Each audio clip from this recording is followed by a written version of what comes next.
Man, we have Man, rallied the troops this Sunday morning after a long, hard night. And times are dark, gentlemen. Oh, Times they're are dark, very all dark. right.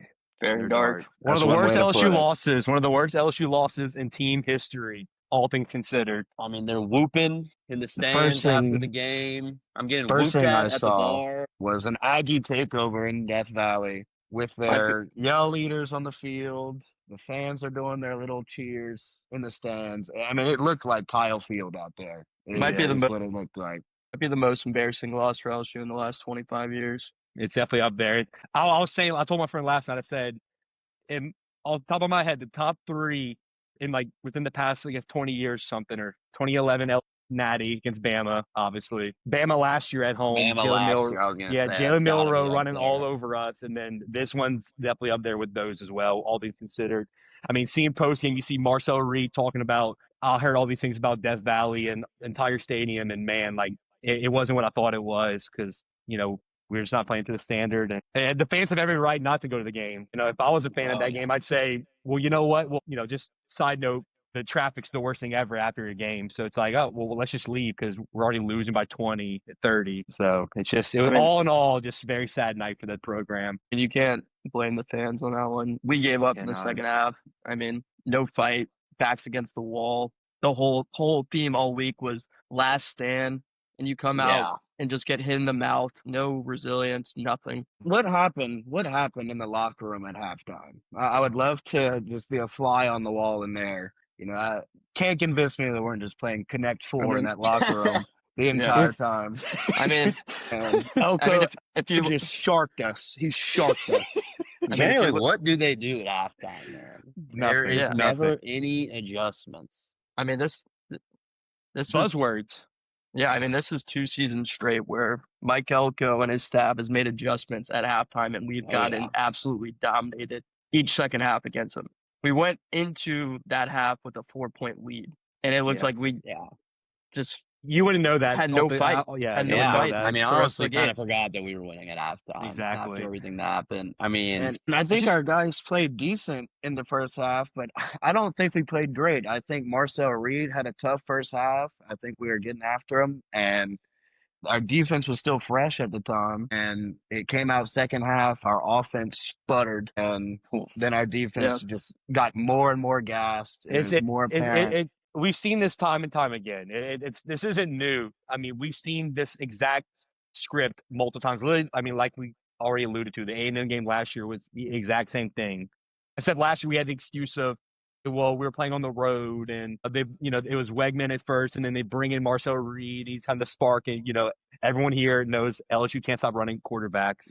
So at least this year, we didn't have that excuse of like the game plan's different, and these adjustments that have it's just bad execution and bad, it's like malpractice on LSU's part. I mean, the thing is though, like you can't say we don't have the personnel. Like obviously the offensive line is an issue, but my biggest problem with the game last night is we have a 5-star number 1 running back, Harlan Berry, who averaged 6.5 yards per carry last night.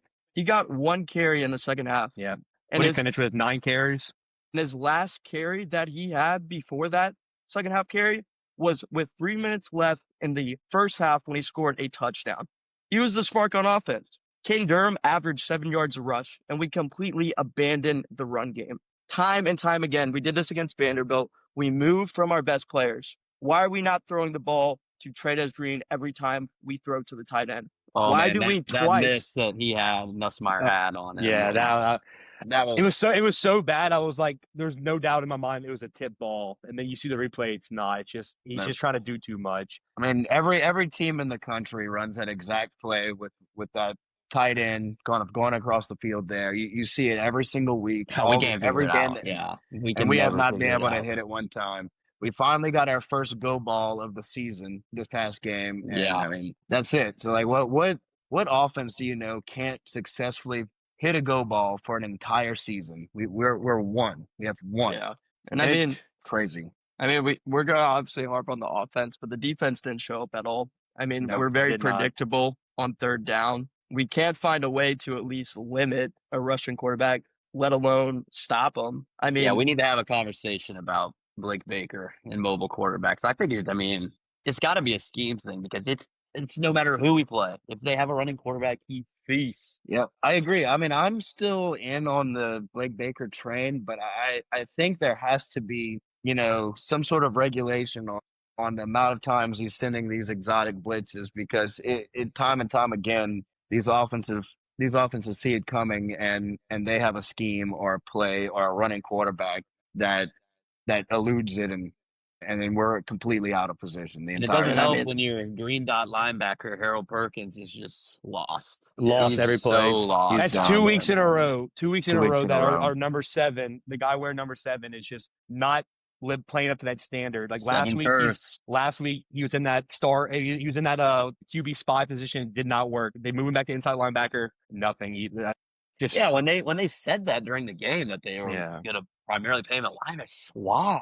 Exactly. It makes no Is our sense. linebackers that thin? I mean, I know we Yep. got Witt out, but and then another thing I want to talk about pissing me off, man. Xavier Atkins, who transferred last year and he's at Auburn, is like the best linebacker in Of the course. country this year. Of course he is. That's how it goes. How did that happen? Why did he never play over Keys? Like, just sometimes I wonder, like, we have like a talent evaluation problem. I Yeah. really think so, especially on the O-line. It shows itself. I mean, they must have thought the O-line was great in the spring. All they went out and did was get a center and a guard. No tackles. Yeah. No tackles. And you see where we're at now. So He gave up 7 sacks last night. We had 0 sacks as a team. Our defensive line has mean- not gotten really a serious push No, all season. we paid a lot. We paid a lot of money in the portal for these transfer DNs who we thought were going to come in and be difference makers. I'm not saying that they're bad, but they just have not lived up to what we probably paid for them in the portal. Like Patrick Payton, which is No, I mean, like, just they haven't lived up. I mean, it was supposed to be a strength of our team, and we couldn't get one pass rush last night. Could I mean, not. one stat that's alarming looking at the game, third down efficiency, oh, A&M was 7 for 10. We couldn't get off the field. We Yeah, couldn't we get off the we field never when we can. needed This it. is every game. We can I mean, get that's- off the field for 2 years now. This has been a problem. And then- there were so many times we had them in 3rd and 8 and 3rd and 7, and we just pissed down our leg. Can't Like, do it. we Oh. honestly just couldn't stop them. And then on the flip side of that, LSU does nothing but get in 3rd and long situations. No. We were 1 for 12 last night, and maybe the stat was a little bit different. I'm not counting.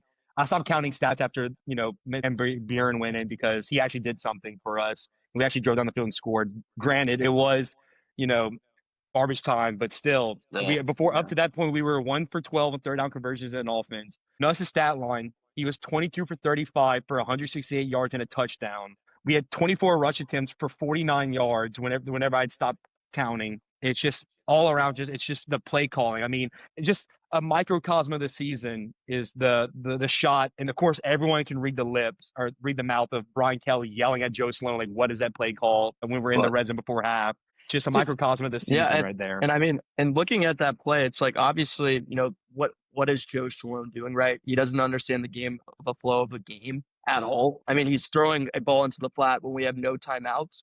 But if you're the head coach, that's on you as well. How are you not listening on the play, on the headset? You're there. You can see what your offensive coordinator is calling. It's your job to manage the game with 29 seconds left with no timeouts. If you hear he's calling a screen pass to the flat, you're vetoing.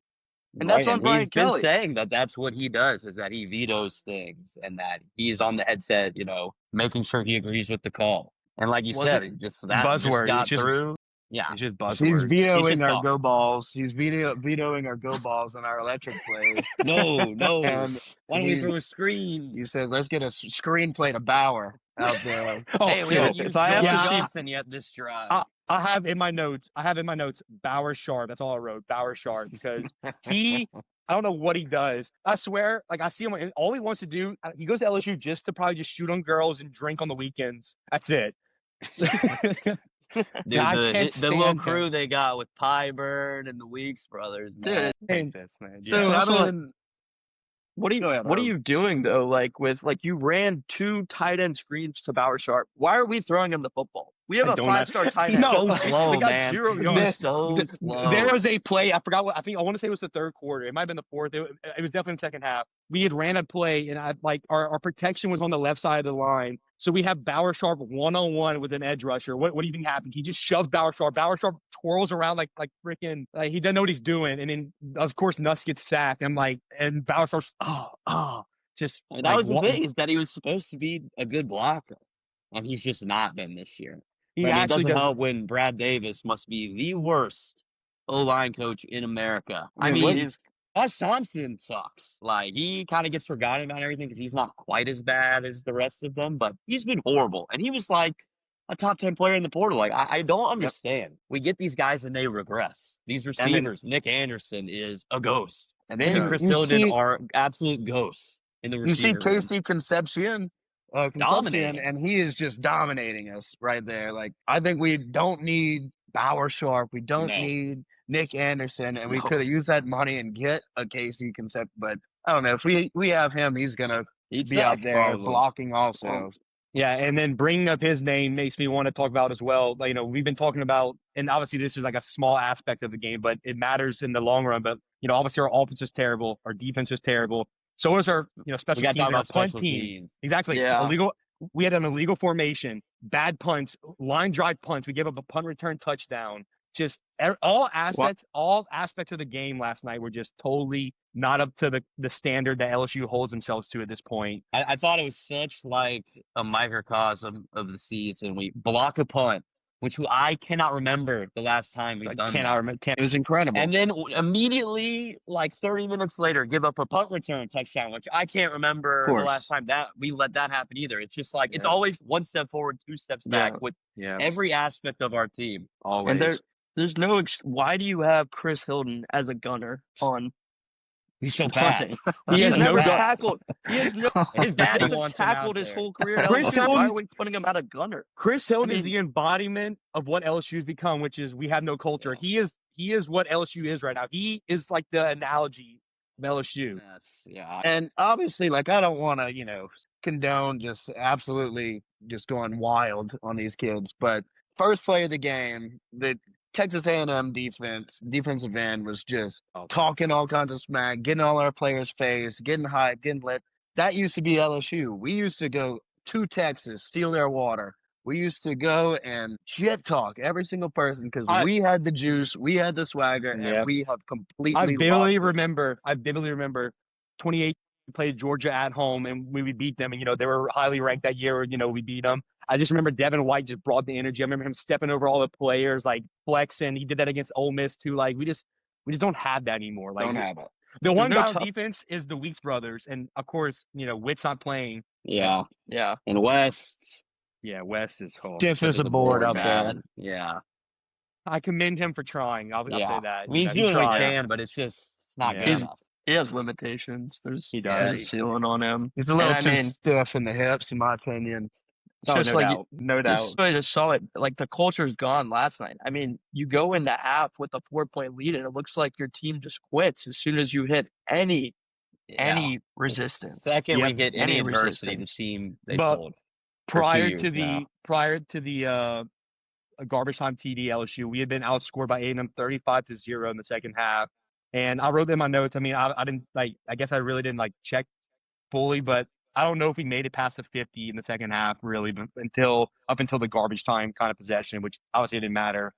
We just have no culture. You see videos on Twitter, on Instagram, the ESPN showing the broadcast. It looks like a COVID game out there. There's no fans in the stadium. Texas A&M fans are taking over the student section. I see reports that Lamar Brown's in the student section with the A&M guys. They're all cheering. He's gonna flip.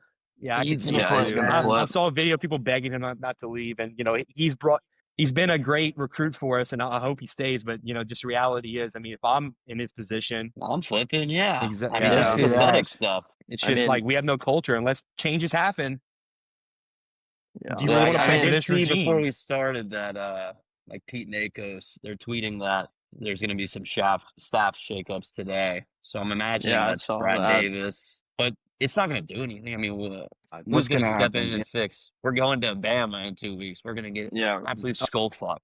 Oh, and if Ron Yeah. Kelly has his fingers on who we're gonna put in that position next, they're gonna be Chester's just gonna as be at bad. left tackle. Yeah, I mean our Swiss Yeah. Army knife, DJ Chester, can play everywhere on the field apparently, and no matter They what might line position him up he's at at, he receiver looks like next he week. looks like a Yeah. turnstile out there.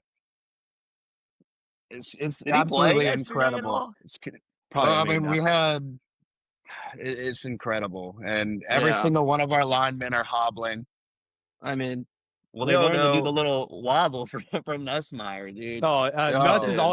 Nuss Every is. time. It's no bet available that he's gonna hobble to the sideline, do his little waddle with his hands up high. Oh, yeah. And then it's also no bet Brian Kelly available. about to go in and get in a fight. It's Yeah. every week. He And gets Brian Kelly, sacked. like, dude, what does he do besides curse everyone out? Genuinely, like he's Yeah. not a mastermind at any position on either side of the ball. He doesn't do special teams.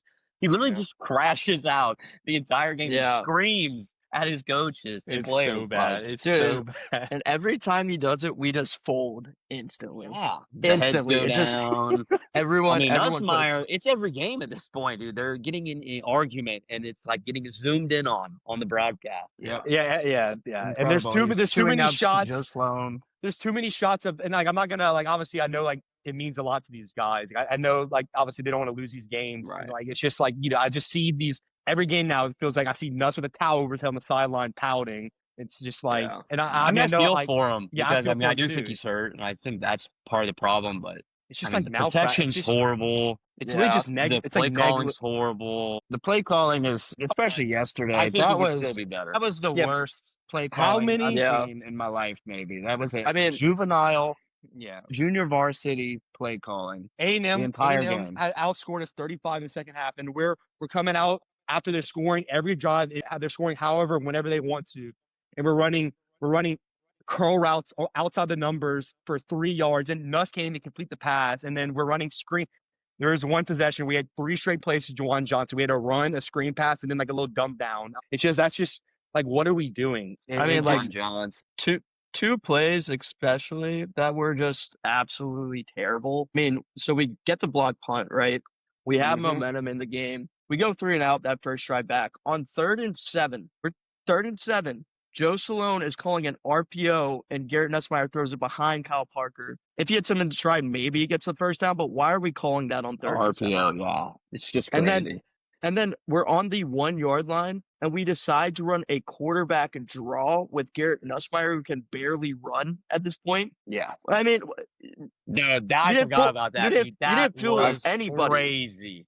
That why was don't we a give it to our crazy call. 5-star running back? I mean, it's just Run the one baffling. red zone play that works every time. This is something they didn't do against Vanderbilt. I don't understand. Line Trey Des Green on one side and force 2 people to cover him, or else you throw him the ball. It literally has like an 80% touchdown rate. And with how much we struggle in the red zone, it's baffling in me that they would put him out there after he had already scored on that first possession like that and do that QB draw. It's just like you It's don't just- have Jaden Daniels back there, man. Like No. I mean, it's just Frustrating. terrible. Frustrating. I mean, the offense is terrible. I mean, Blake Baker has stuff to clean up. We've done terrible the last 2 weeks. I mean, I'll say Vanderbilt, I felt like it was players letting down because we were in the position to make Right. plays. But this week, we got exposed on the same problem. I mean, the fact that we can't contain a running quarterback is the frustrating part. Like, it's Yeah. not like, hey, this years guy has now. 50, 60 yards, but it's they run it all over us. I mean, he had a 40-yard touchdown to start the game. It's like, do we Yeah. not account for this at all? No spy, nothing. Just on the 40-yard touchdown run, they literally showed on the replay.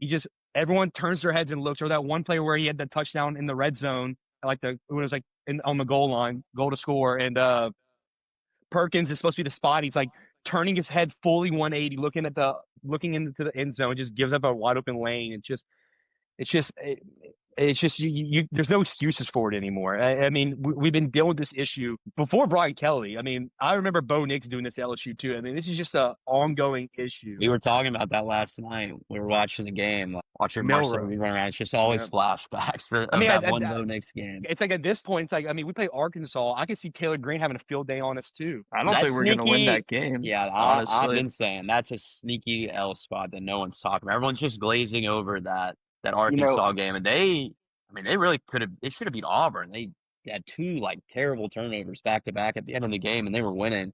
But yeah, dude, I mean, Taylor Green is going to eat us up because Auburn's defense is far better than ours is right now.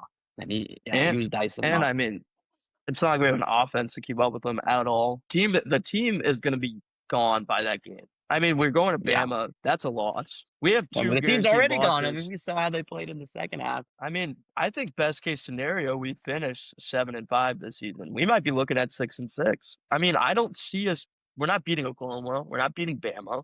Yeah, not beating. I mean, Arkansas is going to be a dogfight. Yeah. And let's not forget talking about all this, kind of, how we're setting these expectations. We might be 7-5. Like, how disappointing that is, obviously. I just think back to, week 2 against LA Tech, and we have Brian Kelly talking about how we're spoiled as fans, and the LSU fan base is spoiled and all this. And I go on Twitter and you see Nick Brissett and Fehoko, all these people just have something to say. All these former players, it's just the culture. I keep coming back to that point. Yeah, there has to be changes because this is not the culture of LSU. This is everyone, like, we're the laughingstock of football right now. Well, and I mean, we're looking at it, we're talking about the culture, and obviously as things start going south, stuff gets leaked. And it was very adamant that Brian Kelly came in and said, I'm going to do it my way. He went away from everything Louisiana, which is something you have to do at certain schools, and LSU embodies that. He fired a lot of key staff members, was forced by the school to hire back a lot of those key staff members. And it's just never worked. He's never bought into the culture. You can see it. The players don't, I mean, he yells at them on the sideline and they're just walking away, not even reacting anymore. I just think he's completely lost the locker room. And I think there has to be changes. I don't know what else you can do. I mean, we have the talent. It's the coaching that's letting us down right now. Tommy Moffitt is victory lapping us right now, and for good reason.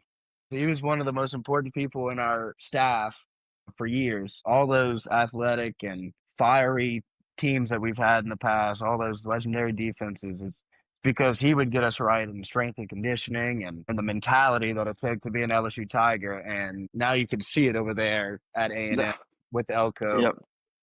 It's just coming together for them. I mean, that tweet last night by whenever they texted him and he said, I'll talk with my fist. Like, that's just. Or they said that practice they had Brian Kelly like printed out on the dummies. It's like, dude, you think he took getting fired personal? And like, dude, every single person that Brian Kelly brought with him was a complete dud, except for Denbrock. And he forces him out for Joe Sloan. It's just like, I don't get what BK does. If this is, I agree with you, Hogue. Like, it has come out that he isn't even the one that hired Blake Baker, Corey Raymond, all those people back. That was a school administration decision. So if he didn't hire them back and he whiffed on all his coaches on the first time around, and then his only other hire was promoting Sloan and forcing Denbrock out, like, genuinely, what does he do? He's been horrible at hiring coaches. He's, not a rah-rah guy. His pregame speeches suck. You can tell the players don't play for him. If anything, they're playing for their position coaches. And there's no, like, discipline on the team. He literally just gets up there and he's just like the politician. Yeah. And now that's not even working because there's only so many things you can say. I mean, around the same time last year, we beat Oklahoma and he's saying, we're taking receipts. We'll see you in the national championship. Well, we're not making it to the playoffs again. This is the 4th year in a row. So they got to fire him. I think they will at this point. I think it's so loud and that was so embarrassing last night. Like you guys are saying. And they're just like victory lapping the entire stadium, and it's completely empty. Like it's crazy. It's like I'm just thinking about this right now. I'm trying to think about it in hindsight or like retroactively. Like in a couple of years, if he gets fired, praying if he gets fired, and we're looking back on the Brian Kelly era. All I can think about is like if you think about accomplishments or what we did in the Brian Kelly era, all I can think of is the Cheez-It Bowl. Because man, LSU loves the Cheez-It. They love the Cheez-It Bowl and the Relic Quest Bowl. Playing an absolute JV team, by the way. Yeah, that Purdue team had nobody. And I'm saying like that's our accomplishments. I mean, yeah, we did have the Heisman, and that's more so on Jaden. Yeah, I mean that will be looked back as like one of the most disappointing years of any season. And who was our play caller? It was Mike Denbrock. I mean, the fact that we let a offensive coordinator that just had the #1 offense and a Heisman quarterback just to promote our QB coach. Yeah, there's a reason Mike Denbrock was pissed. I just had the #1 offense, and you want to basically have me sharing roles with a guy that's never called plays at a Power 4 school. It was a lazy hire. He ran him out. I mean, Brian Kelly hasn't done anything successful for the school. This is his 4th year. This is supposed to be his recruits. He pointed out to everyone that this is the season. This is what's going to happen. We're going to be successful. And ever since he's been there, we have essentially gotten worse. The first 2 years was his best 2 years, and that wasn't with his players. Yeah, I think even this year, like, it feels like 90% of the best players on our team are either transfers or they're guys that were in the recruiting class, like when Brian Kelly was hired. Like, I don't give him credit for, like, Will Campbell, Emory Jones. Those guys were already there. Malik Neighbors, Brian Thomas, like, those guys were already dudes, and they're already committed to the program. Like, I'm trying to think, like, hey, another thing, this huge development problem. I mean, how many 5-star busts do we get? Yeah, every single one. I feel like we do Except not Colin do a Berry, good job. but we don't like to run him. Yeah, that's true. I mean, like, he Well, averages 6 yards a carry and we go away from him. It makes no sense. And I feel like whenever you think about like the guys at LSU, especially under Brian Kelly, who have been like good players for LSU, they're all in-state recruits. Like we do not recruit out of state very well at all. Just like we just don't. Like it's We just can't how even it get is. a high school quarterback commit 2 years in a row now. Yeah, We can't get one. We can't get any 5-star receivers not in the state of Louisiana. How? At LSU, which is wide receiver, you has all the best wide receivers the NFL went to LSU, and we can't go out and get one dude out of state. Like it's just embarrassing. At this point, under the Brian Kelly era, receivers and quarterbacks and all these high school recruits, these highly touted recruits that are out, especially out of state, we're just a stepping stool. They're just using us to build their brand and to gain and to get NIL from other schools. And that's what it's been for multiple years now. It happened with Tristan Keys. It happened with Bryce Underwood. It happened with Corey Moore. It's going to happen with probably Peyton Houston. Like it's just how it goes. It's just the reality of LSU right now. They don't want to play for you. I mean, at this point, it's we have to talk about firing Brian Kelly, but it's like realistically, what even are our options at head coach? Exactly. I mean, we're not going to be able to outpay Florida for Lane Kiffin. I mean, we know that. That's fact. I mean, who would we even go after at this point? I think Kiffin would go to LSU over Florida. But yeah, you're gonna have to drop a bag. I just would at least need someone that's like gonna inspire the players. Like I'd be fine with Summerall from Tulane. Like he seems fiery. Like I know he would get the culture and the vibes back. Or I want that, or I just need someone who's like a guru on one side of the ball. Like that's why I like Kiffin, because the offense is handled. Like you obviously would call Dan Lanning, he's not gonna come. If he didn't take Alabama, he's not gonna come here.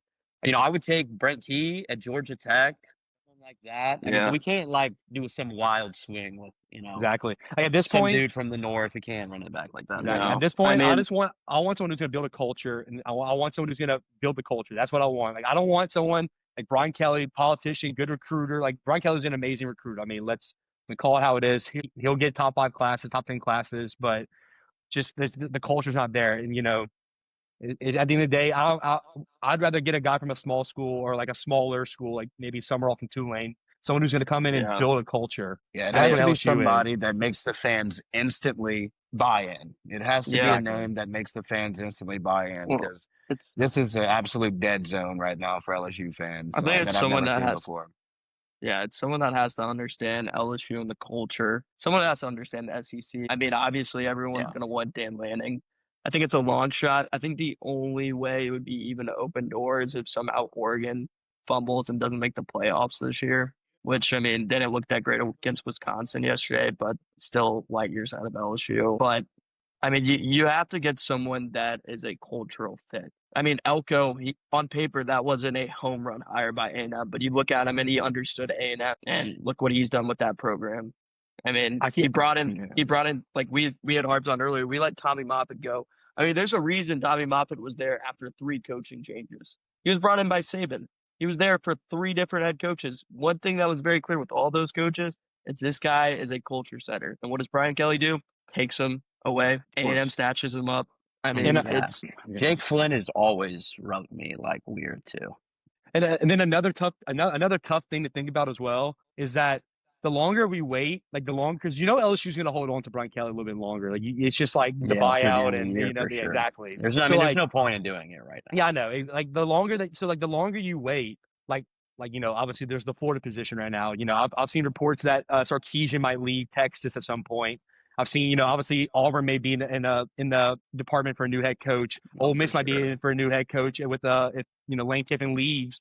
Arkansas. Like, it's just all these teams, and in the recent years, are going to need head coaches, and the longer we wait, all these names that we're kind of throwing around right now, they might all be gone by that point. Every single one of them, and then we're going to be stuck in the same boat. Who to be higher, and then it's. So I feel like the longer you wait, it's just going to put you deeper. I mean, that's why you have to make a move this year, because like you're saying, there's so many big jobs open that if you wait Penn till State. next year, every single one of the people that get hired, they're not going to leave after 1 year wherever they're at. Like, you're just eliminating the little options you do have. And like I said on the other video, like, if you're going to fire Sloan, Davis, Hankton, like all these guys, what assistant coach is coming to LSU? Knowing that they're going to have to find a new job next year, you're not going to get a good one. So it's just like they have to let him go. I think regardless of what job opens up, unless like Ohio State came open, which it never will, like LSU will be the best job. If the money's right, we can get whatever candidate we want. And if you look at the contract too, there are stipulations with it where if he gets another coaching job, which God knows if that'll happen, it wouldn't be as significant of a buyout, but we would be able to pay him out over the next 6 years. It wouldn't be a lump sum at once. So yeah, it's obviously $53 million, which is a lot on paper. Having to be able to do it monthly or yearly, however they break it down. Yeah, that helps a lot. I think everyone thinks it's like you're going to have to just immediately give $50 million to him, which it's crazy that Billy Napier's was like that. They have to pay him like the 20 or 30 million in 30 days, which is just insane. Yeah. But yeah, I mean, we can spread it out. We can do the payment plans. Like, I think we might still be paying Ogeron. Yeah.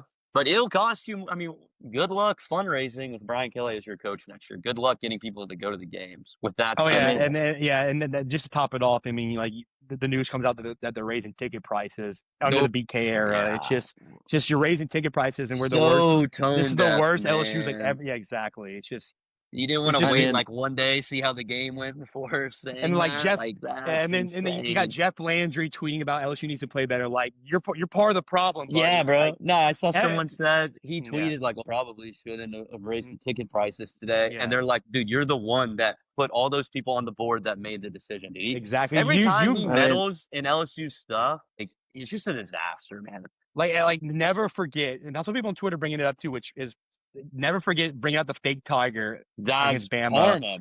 Omar the Tiger, dude. It wasn't even the real. It wasn't even Mike. They brought some tiger from Florida. It's got to be Mike. It's got to be Mike. It's like you were saying earlier. It's like what Hogue was saying about Brian Kelly. And it applies to. I feel like it applies to Jeff Landry almost too. Like they just don't get LSU football. They don't get LSU. You see, Jeff Landry is such a clown, dude. I remember watching the like baseball national championship ceremony, and he gets up there and does this like 15-minute speech. Like, dude, shut up! Like, he wants to like make it about himself, like that he's like a part of LSU. It's like, and like dude, LSU, stay in your lane. Like so LSU, power hungry too. So power hungry. Like obviously it's two different sports, and a lot goes into each one. But like, you can just see like LSU baseball and what that means and how big of a brand they are and what Jay Johnson, a good coach, brings to the table. And like that's what a head coach for LSU football should be like. Like, that's what it should be. Like, I mean, it's excellence over there. And I love LSU baseball. I'm just saying, like, that's what LSU football should be. It should be the standard. Well, the one big hoorah from our LSU fans at this game was a resounding fire Brian Kelly from the stands. So you have to feel like Woodward's got someone's breathing down Woodward's neck. I mean, he's done great hires for LSU. Jay Johnson and all these people, but you have to feel like he's feeling the pressure that every LSU fan is wanting Brian Kelly gone. Well, there's no way you can block that noise. Yeah, and also, I mean, it's come out that apparently Landry isn't too happy with how Woodward spends the money at LSU either. So he's definitely feeling the pressure. I mean, a few names that have been thrown out there. I mean, one that's more realistic would be Drinkwitz at Missouri. I don't know how I'd feel about that. I mean, I don't know. It would be interesting. It would definitely not be exciting. And then obviously long shot picks. People are trying to get guys that are not coaching anymore. The Urban Meyers, the Nick Sabans. I mean, I think that's a long shot too. I mean, I don't want Gruden, definitely not. No, Gruden. I mean, you call Saban. You call Saban just like you call Lanning, just because you should. Like, you make them tell you no. But we gotta just do like if you can't get Kiffin, just give me Summerall. Like, he will come to LSU. He will at least be a rah-rah gritty guy. Like, I feel like you don't need this A-plus, like, amazing coach to, like, win a national Yeah, championship at but LSU. You need a B-plus coach. And Ogeron Yeah. was a perfect example. You just need LSU's a cultured team. You need guys who are just gonna build fire you up. Like, obviously Nick Saban's an amazing coach, but what is Nick Saban? What is he known for? He brings intensity. He like makes a culture. Les Miles for what he was. Like, he was a grit guy. Just Even grit. when even when we sucked, the players loved him. I mean, he was carried off the field even when we went 7-5. Like, it was still a culture he built. Like, I think they'd ever carry Brian Kelly off the field. Zero. No. And you can see the complete polar opposite mindsets of like a Saban and a Brian Kelly. Saban, we can dog walk a team by 60, and he's focused on one little mistake that they made and is harping on it. Whereas Brian Kelly, like, we have a gritty win against a pretty shitty unranked team or something like that, and Brian Kelly's like, oh, we got that run game going because they broke one loose in garbage. Yeah. Broke one loose in garbage. Yeah. You're spoiled. You're spoiled. And, calling us spoiled. So it's just completely imagine different mindset, and LSU fans are not taking kindly to it at all. Imagine Saban. Imagine if Saban was our coach and we beat LA Tech at home by what was it, 23-7. Imagine what his mindset and message would be to the media and the team the following that week of practice. He'd be yelling at everybody, which is understandable. Brian Kelly, we're spoiled. Like, you guys are spoiled. We're playing to win the game, whatever that means. Like, don't you play every game to win the game? Like, it just makes no sense, man. It's the same thing every year. I think a lot of fans are starting to wake up to realize and see the fact that Brian Kelly, like Randall said earlier the week in the podcast, that he's a politician. Now he's a used car salesman. He throws buzzwords out. He tries to get the fan base excited with all these. And whatever, it makes no sense. Like, we're taking receipts, Jackson. We'll see you in the national championship. This week we're gonna look inside out instead of inside in. Like, what is that even? Like, outside in? Like, what does that even mean? Don't worry, like, guys. We found the key to physicality. We're gonna be damn physical. You found it. Like, LSU football Instagram and their social media accounts posted pregame pregame speech in the locker room. It's the caption was bring the physicality. Like, we didn't listen to that at all. We've never brought the physicality under Brian Kelly. The Brian Kelly era is so bad. The pregame hype videos even suck. Oh, the pregame hype videos do not. The Purge. What is this? 2015, dude. They got a middle schooler doing these now. The entire program has fallen. The media is a joke. It's so bad. He's probably BK's guy, man. He probably brought him from Notre Dame. Yeah, no kidding. Listen, Denzel Kelly making the here's something I don't get at all. Here's something I don't get at all. You got A&M fans. Chanting when they're taking over the student section after the game. They're chanting fire Brian Kelly. Like, if you're A&M, why do you want to fire Brian Kelly? I love when they had Jimbo. No, I wish they still had Jimbo. No, I'm saying again, if you're A&M, why are you saying fire Kelly? You should be keep him forever. Yeah, keep him. That's what I was saying about Jimbo. Jimbo would dust off that 2014 playbook every single year, and we knew A&M was going to go 8-4 every single year because Jimbo can't help it. Jimbo might have a better career at A&M than Kelly at this point. Honestly, that's how bad it is right now. And his coaching style has always been labeled as CEO, right? So he's overseeing everything. But he can't put anybody in right positions to actually coach a team. I genuinely don't understand what Brian Kelly does. If you removed him from this team, the only thing I think that would change is someone else would do the post-game press conference. If he doesn't coach a side of the ball, he doesn't offer any insight on the headset, he doesn't hire coaches, he doesn't give a good pregame speech. Genuinely, what does he do? Nothing. And we have our buddy Harry that goes to Shreveport every weekend and bets on every single play of every game, whether it's run or pass. If we could do that for LSU, a fortune. You could do a drive punt. First drive punt, I'd be laughing to the bank. I could quit school and job forever. If I could just bet runs and passes all day long for LSU.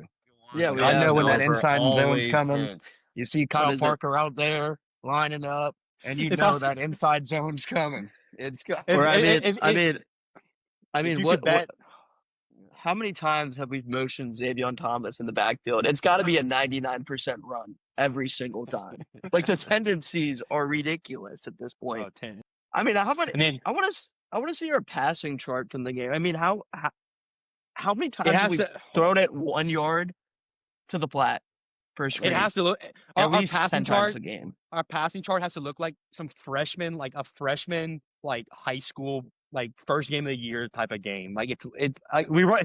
It's like we run like the Air Force offense. It's pathetic. Well, I remember like the Clemson game, like we were doing all these things with the screens and the RPOs, and like bringing Xavier on. I was like, okay, like Joe Sloan like cooking up good. It's like, but it's never added anything to that. It's been the same game plan every week. matter- At some point, like you gotta try something Like this different. this See a LSU, flea you can flicker. tell. See a flea flicker or something. Something You exciting. I don't know. You can I tell- don't know if I'm just not like remembering last season correctly, but I just feel like these are just don't even look like the same offense. Like we No. pushed the ball downfield last year. Like I just don't understand when it's so drastically different in the play calling this year. You can tell that we're the type of team like our play calling is designed that we're always to be ahead of the game.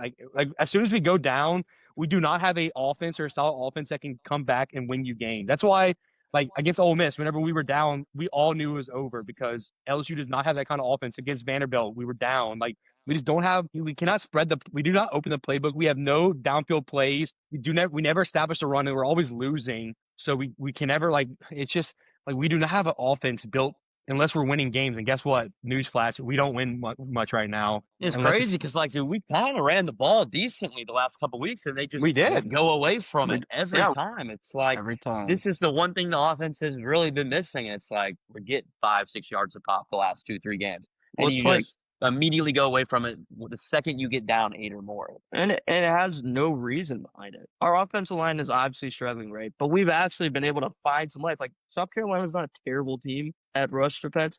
Vanderbilt's not bad. Yeah, Definitely not A&M. I mean, we averaged 5 yards a carry against Vanderbilt. We're averaging 6 yards a pop against Texas A&M, and we completely go away from our star running back.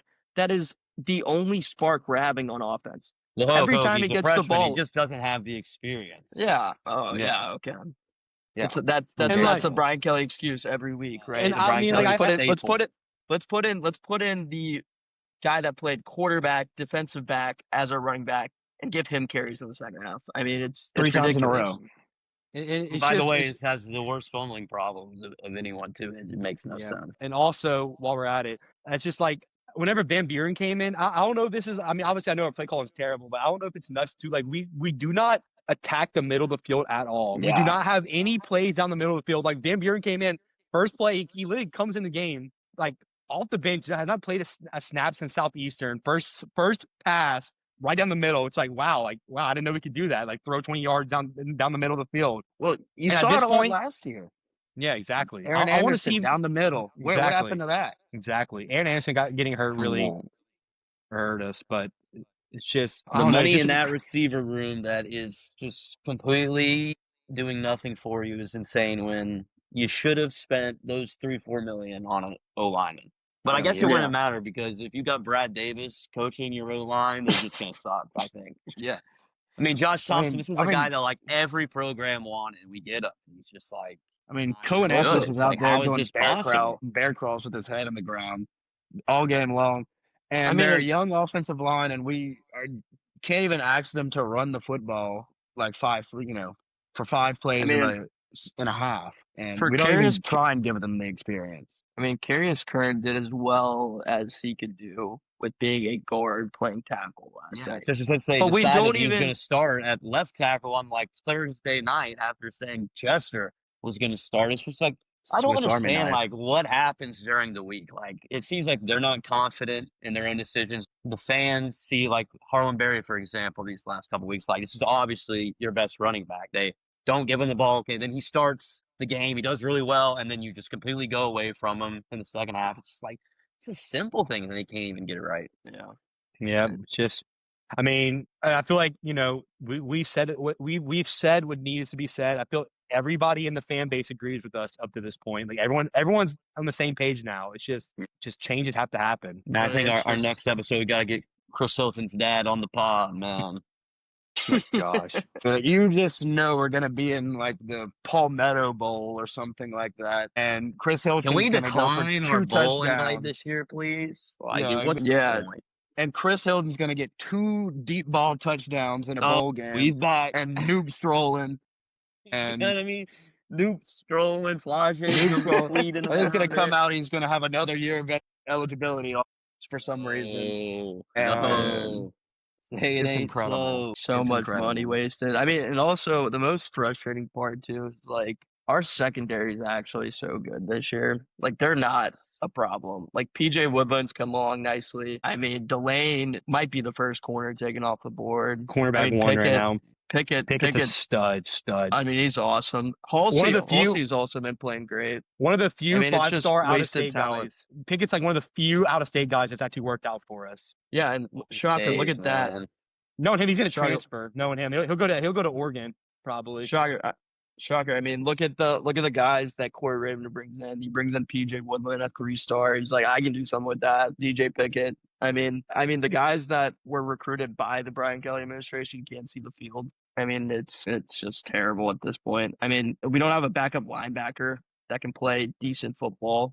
Whit Weeks is probably not going to come back this season. I mean, if he can't play the Bama game, like if I'm him, I'm like, what's the point of coming back after that? Like, I wouldn't be surprised if he did because I feel like, he loves LSU, but it's just like, what's the point? I can't wait to see how empty that stadium's going to be for the Arkansas game when they finally come back. I think it's going to be rough. Yeah. It's just depressing right now. That's all you can say. It's just depressing. It's just depressing. Saints football, top it off. Saints football, Pelicans basketball, LSU football. It's just, man. Hey, we were looking pretty good in the basketball scrimmage today. Oh gosh. Oh God. At least we got Jay Johnson. We still got Jay. We got Jay Johnson. February though feels like a year away at this point. It does. Hopefully, Brian Kelly is still the coach when that first pitch gets thrown out. I mean, we're gonna need another Omaha trip to make up for it. I mean, what is there even if he isn't let go? I mean, what is there even to be excited for next season? We have so much talent leaving this year, dude. Yeah, it's a rebuild. Next year, our entire team is gonna look drastically different. Our entire team, all our receivers are gonna be gone. Our QB one's gonna be gone. Our entire defense is gonna be gone. It's just like what? Yeah, it's like what you were saying. Ho. What is there to look forward to next year? What like presidential speech is politician Kelly gonna give to buy us back in somehow? There's no way you can. He's gonna do another $1 million match, and it's not gonna work this time. Nope. All there is to say about it. It's just all right. It's just dark clouds. Wrap this up. Yep. All right. I guess we'll come back after the Bama game. Yeah. So that'll be. And it's gonna be a long 2 weeks for this coach and staff. I mean, no doubt. Who gets fired today or tomorrow? It's for sure Davis is gone, but like I wonder if Sloan will go too. I mean, which will be interesting if Brian Kelly's calling plays for the Bama game. Oh jeez. Yep. All the time will tell. All right, fellas. Make sure to like, subscribe, hit that bell for notifications, man. Show some Mafia love. Mondays tomorrow if Vitali decides to join for once. So that should be interesting. We need to have BK on the pod. We got Chris Hilton Sr. coming on the pod just for the bye week, guys. Don't worry. All right. All right. We'll see you next time.